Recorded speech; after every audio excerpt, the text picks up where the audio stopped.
স্ত্রীকে কেন ভালো লাগে না পুরুষের? সকল পুরুষের পড়া উচিত।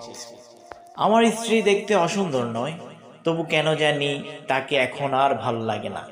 আমাদের বিয়ে হয়েছে 5 বছর হলো। 3 বছর বয়সী একটা ছেলে সন্তান রয়েছে। অফিস থেকে বেরিয়ে বন্ধুদের সাথে আড্ডা দিতে চলে যাই, ফিরি রাত করে, কারণ বাসায় যেতে ইচ্ছে করে না। অথচ বিয়ের শুরুর দিকে শুধুমাত্র স্ত্রীর টানে অফিস থেকে বেরিয়ে ছুটতাম বাসার দিকে। অফিস না থাকলে সারাদিন বাসায় থাকতাম, ওকে নিয়ে ঘুরতে যেতাম। কি যে ভালো লাগতো স্ত্রীকে তখন।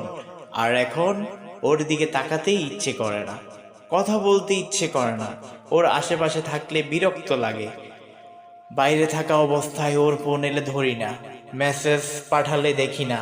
আর বাসায় থাকা অবস্থায় ও কিছু বললে অনাগ্রহের সাথে হু হা করে চুপ করে থাকি।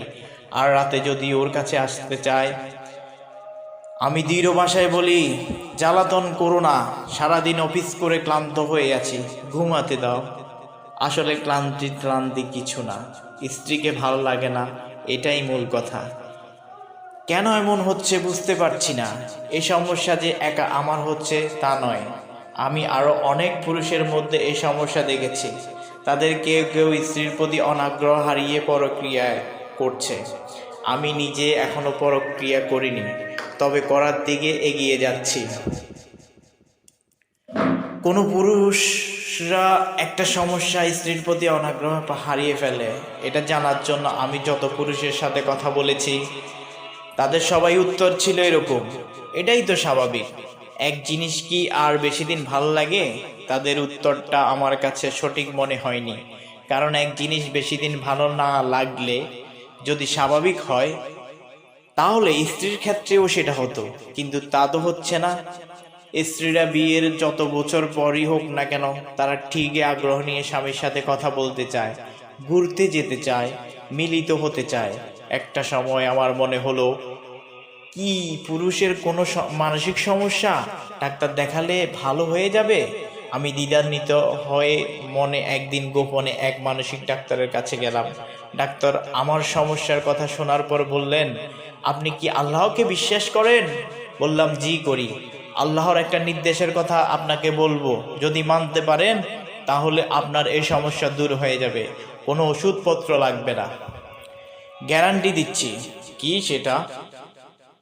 সূরা আন-নূরে আল্লাহ বলছেন, হে নবী, পুরুষদের বলে দাও তারা যেন নিজেদের দৃষ্টিকে সংযত করে রাখে এবং নিজেদের লজ্জাস্থান সমূহ হেফাজত করে, এটা তাদের জন্য বেশি পবিত্র পদ্ধতি।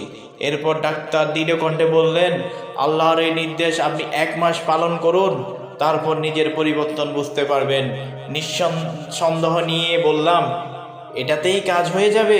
ডাক্তার হেসে বললেন, অবশ্যই হবে, তবে আপনাকে কথা দিতে হবে আল্লাহর নির্দেশ আপনি নিখুঁতভাবে পালন করবেন, কোনো ফাঁকি দেবেন না। কথা দিলাম, ফাঁকি দেব না, নিখুঁতভাবে পালন করব। শেষে ডাক্তারকে বললেন, 1 মাস পর আমার কাছে আসবেন। আসবো কথা দিয়ে ডাক্তারের চেম্বার থেকে বেরোলাম। চেম্বার থেকে বেরোনোর সময় দেখলাম এক যুবতী রূপবতী মেয়ে একজন বৃদ্ধাকে নিয়ে ডাক্তারের চেম্বারে ঢুকছে। মেয়েটার দেহ দুর্দান্ত আকর্ষণীয়। আমি লোলুপ দৃষ্টিতে মেয়েটার পুরো অঙ্গের দিকে তাকাতে গেলে আচমকা মনে পড়ে গেল আল্লাহর নির্দেশের কথা। আমি সঙ্গে সঙ্গে চোখ সরিয়ে নিলাম এবং মাথা নিচু করে হেঁটে চলে গেলাম। এরপর পথে ঘাটে যদি কোনো মেয়ের দিকে চোখ পড়তো, তবে চোখ সরিয়ে নিতাম, দৃষ্টি নত করে হাঁটতাম। এভাবে একদিন যাওয়ার পর অনুভব করলাম, নারী শরীর দেখার জন্য ভিতরের অস্থিরতা তৈরি হয়েছে, কিন্তু তখন স্ত্রীর প্রতি টান বোধ করিনি। অস্থিরতা দূর করার জন্য মোবাইলটা হাতে নিলাম এবং ফোনে দেখার সিদ্ধান্ত নিলাম। তারপর মাস্টারবেশন করে নিজেকে শীতল করব। গুগলে কোনো সাইটের নাম লিখে সার্চ করার মুহূর্তেই আল্লাহর নির্দেশের কথা মনে পড়ে গেল। সাথে সাথে সিদ্ধান্ত পরিবর্তন করলাম এবং মোবাইল রেখে দিলাম। এর পরের দিনের কথা বলি। আপনাদের বলেছিলাম আমি পরক্রিয়া না করলেও পরক্রিয়ার দিকে এগিয়ে যাচ্ছি। ঘটনা হলো, আমার এক বন্ধুর পরিচিত এক মেয়ের সাথে গোপন এক সম্পর্কে গড়ে উঠতে শুরু করেছে। মেয়েটি প্রবল যৌন আকর্ষণীয়। ঠিক করেছিলাম মেয়েটিকে নিয়ে কয়েকদিনের জন্য কক্সবাজার থেকে ঘুরে আসব। আমি যে বিবাহিত এটা মেয়েটিকে বলিনি। সেই মেয়েটি ওই সন্ধ্যায় ফোন দিল। আমি তখন অফিস থেকে বেরিয়েছিলাম। ওর ফোন দেখে মনটা খুশিতে ভরে উঠল, কিন্তু ফোনটা ধরার সময় মনে পড়ল আল্লাহর নির্দেশের কথা। তৎক্ষণাৎ মনকে শক্ত করলাম এবং ফোনটা ধরলাম না। মেয়েটা যতবারই ফোন দিল ধরলাম না। এভাবে দৃষ্টি সংযত রেখে এবং লজ্জাস্থান হেফাজত করে 15 দিন কাটানোর পর লক্ষ্য করলাম আমার স্ত্রীর ভাবনা ছাড়া অন্য কিছুই কাজ করছে না। সেদিন অফিস থেকে বেরিয়ে বন্ধুদের আড্ডায় না গিয়ে উন্মাদের মতো ছুটলাম বাসার দিকে। বাসায় ঢুকেই ব্যাকুল হয়ে ডাকলাম, এসা, কোথায় তুমি? স্ত্রী তখন রান্নাঘরে ছিল।